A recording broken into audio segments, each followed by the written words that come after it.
Good morning friends. সকাল সকাল অনেকক্ষণই হয়েছে, অনেকক্ষণই উঠেছি, মাঝে একটু বসলাম। কাজ করে করে ক্লান্ত হয়ে গেছি। এই যে সকাল হয়ে কাজকর্মের পরে একটু ব্রেকফাস্ট খাচ্ছি বারান্দায় রোদে বসে, ওই মুসলি, দুধ আর কলা।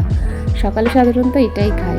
এই যে আমাদের মাছালা এসছে, এই রুই মাছটা রেখেছি। আসলে এটা অনেক দিনেরই মাছালা, ও এসে কেটে মেটে দেয়, বড় বড় মাছ দেয়, মানে বড় মাছই আমাদের বাড়িতে বেশি হয় ছোট মাছের চেয়ে, ওই কেটে মেটে দেয়।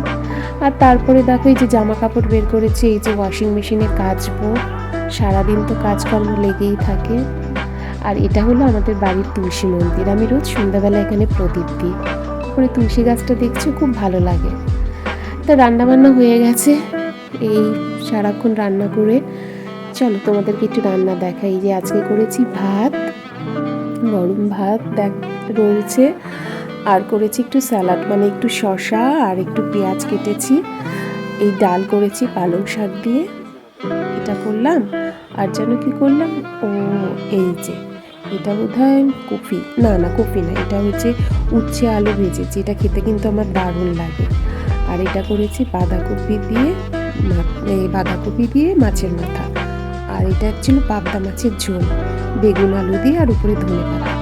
তো এই ছিল দুপুরের মেনু। আর এটা কালকের একটু কফির তরকারি আর একটু বেগুন পরাটা এখন মেখেছি পেঁয়াজ দিয়ে। তো এই ছিল দুপুরের মেনু।